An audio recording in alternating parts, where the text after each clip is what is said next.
Velkommen til Squisbiz-kurset om åbne ordrer. Vi starter med at gå op under fakturering og åbne ordrer. Åbne ordrer i Squisbiz er lidt ligesom en udbakke for fakturaer, der endnu ikke er dannet eller sendt afsted til kunderne. Og i overblikket her, der kan vi se, hvilken kunde det drejer sig om, hvor mange ordrelinjer, der ligger klar, hvad det samlede beløb lyder på, og hvornår den næste faktura er planlagt. Vi kan også se, om kunden er sat op til at modtage deres faktura på e-mail ved hjælp af den lille konvolut, eller EAN-faktura ved hjælp af det lille ark med et E indeni. Hvis feltet er blankt, er kunden sat op til en fysisk printet faktura. Og hvis vi har PBS-modulet, ja, så kan vi også se, om kunden er tilmeldt PBS. Over i højre side, der kan vi desuden se det samlede beløb for alle ordrelinjerne til sammen. Vi har ligesom mange andre steder i systemet mulighed for at afgrænse resultaterne i listen i afsnittet af samme navn. Vi kan blandt andet vælge, om vi vil have vist de ikke færdigmeldte ordrer, om vi vil have vist forudbetalere med i listen her, og om vi vil have vist 0 ordrer, altså kunder, der kun har ordrelinjer på 0 kroner liggende. Men hvordan havner ordrelinjerne i åbne ordrer i første omgang? En måde er, at man vælger skriv på næste faktura, når man opretter en manuel ordre til en kunde. Og hvis du vil vide mere om, hvordan man opretter manuelle ordre, så kan vi anbefale dig at se videokurset om kundeoversigten, hvor det bliver behandlet. Du vil også se en ordrelinje herinde, hvis en kunde er sat op til at modtage en fysisk faktura, og man tilføjer noget ekstra arbejde i forbindelse med færdigmeldingen.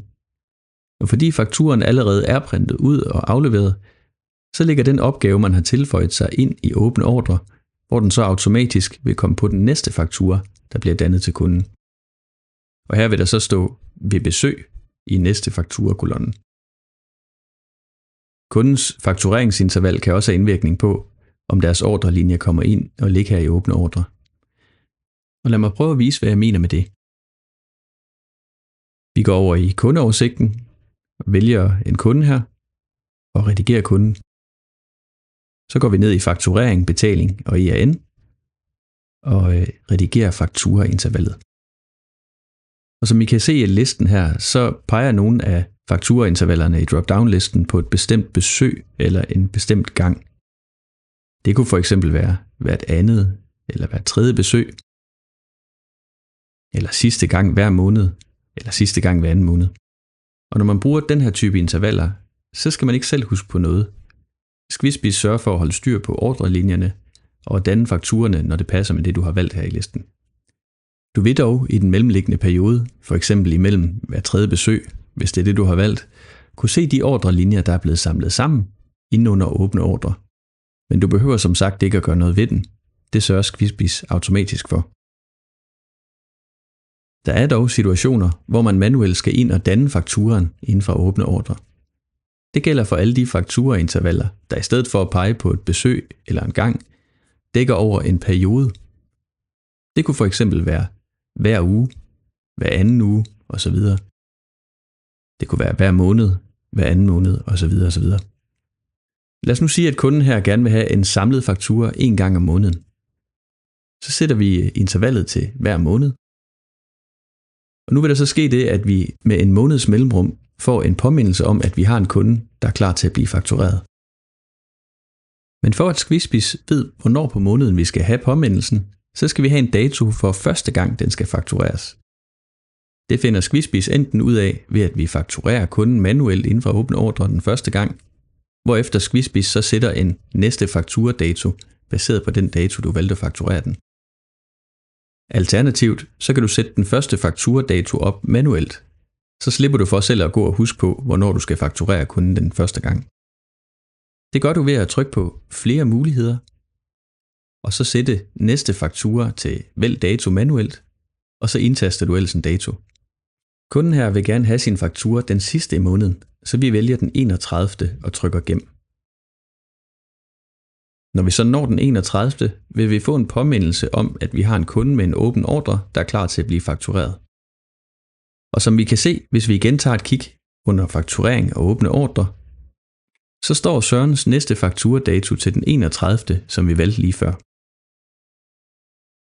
Vi kan også se, at vi har et par kunder, der er klar til at blive faktureret. Hvis vi klikker på en af dem, bliver den grøn, og Squisbiz markerer automatisk alle ordrelinjerne på kunden.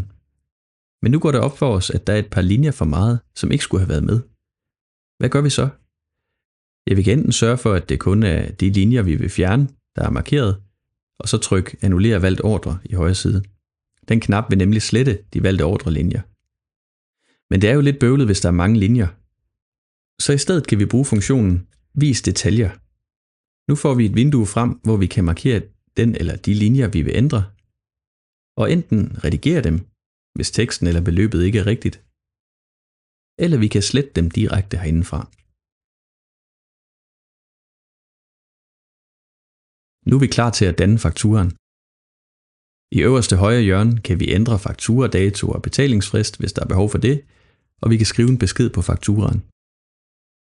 Når vi er tilfreds med indstillingerne, trykker vi på Fakturer valgt ordre. Vi kan naturligvis også danne flere fakturaer ad gangen. Her skal vi blot markere de kunder, vi ønsker at fakturere, enten ved hjælp af de små checkboxe, eller ved at holde Control-knappen nede, hvis du bruger en Windows-computer, eller Command-knappen for Mac, mens du klikker på de kunder, du ønsker at vælge. Nu kan vi trykke Fakturer 3 valgte ordre. Det var lidt omkring åbne ordre i Squisbiz. Tak fordi du så med.